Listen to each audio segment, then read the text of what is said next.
যেমনটা আমরা লাস্ট এপিসোডে দেখেছিলাম, জিয়ানকে বাইরে যাওয়ার জন্য বাধা দিয়েছিল আর তাদের ক্ল্যান্ডের 3জন পাওয়ারফুল ফাইটার তাকে শিল বানিয়ে আটকে রেখেছিল। সেই শিল জিয়ান ভাঙতে পারছিল না।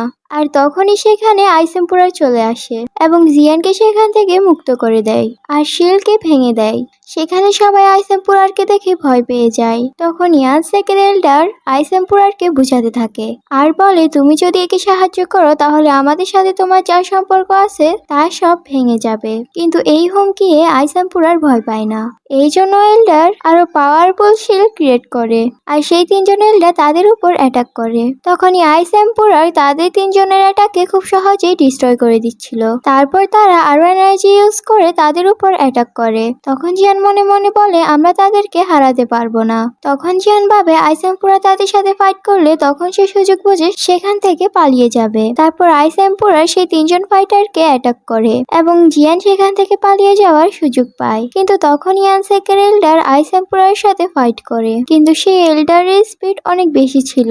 ইয়ান সেকের এম্পুরার জিয়ানকে ধরে ফেলছিল। তখনই জিয়ানের হাত থেকে আলো বের হতে শুরু করে আর সেখান থেকে কুইন মেডুসার স্নেক বডি বের হয়ে আসে। তারপর জিয়ান স্নেককে একটি লিকুইড মেডিসিন দেয়। এটা পেয়ে স্নেক অনেক খুশি হয়ে যায়। তারপর জিয়ান স্নেককে ফাইট করতে বলে আর স্নেক খুশি খুশি ফাইট করতে যায়। তখন সে তার অনেক বড় স্নেক বডি ক্রিয়েট করে আর তাদের সাথে ফাইট করতে থাকে। আর অবভিয়াসলি এটা কুইন মেডুসার বডি আর তার পাওয়ার আনলিমিটেড। এই জন্য ইয়ান সেকের এম্পুরার স্নেকের কিছুই করতে পারে না। তাদের ফাইট অনেক আইকনিক লেভেলের চলতে থাকে। ফাইটের শেষে স্নেক বডি তাকে এমন ভাবে নিচে ফেলে দেয় যে তার কাছে সে কিছুই না। আর এটা দেখে সবাই অবাক হয়ে যায়। তারপর এম্পুরার রেগে গিয়ে আবার দাঁড়িয়ে যায়। তখন সে আইস এম্পুরারকে আবার বুঝাতে থাকে, কিন্তু আইস এম্পুরার যখন আবার মানা করে দেয় তখন সে তার সোল পাওয়ার ইউজ করে তার স্পিডকে আরো বাড়িয়ে নেয়। এবার স্নেক বডিও তাকে ধরতে পারছিল না এবং সে জিয়ানকে ধরে ফেলতেই যাচ্ছিল। তখন জিয়ান বুঝে যায় যে সে এভাবে পালাতে পারবে না।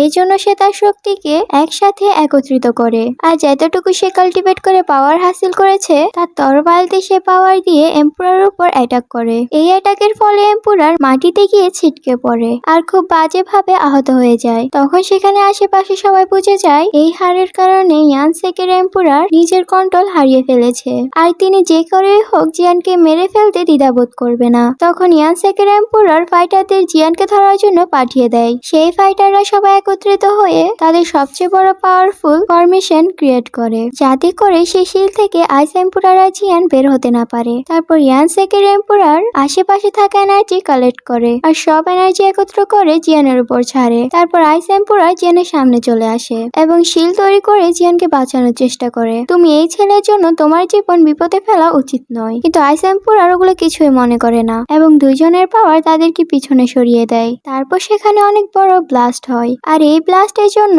সেখানে থাকা শিল এমনিতেই ভেঙে যায়। তখন তারা সবাই বুঝতে পারে সেখানে অনেক বড় একজন পাওয়ারফুল ফাইটার আসছে এবং তিনি এই শিল ভেঙে ফেলেছে। আর তারা সবাই সেই পাওয়ারফুল ফাইটারকে দেখে অনেক অবাক হয়ে যায় আর এই পাওয়ারফুল ফাইটারকে সেটি আমাদেরকে সামনে দেখাবে। আর এখানে এই এপিসোডটি শেষ হয়ে যায়।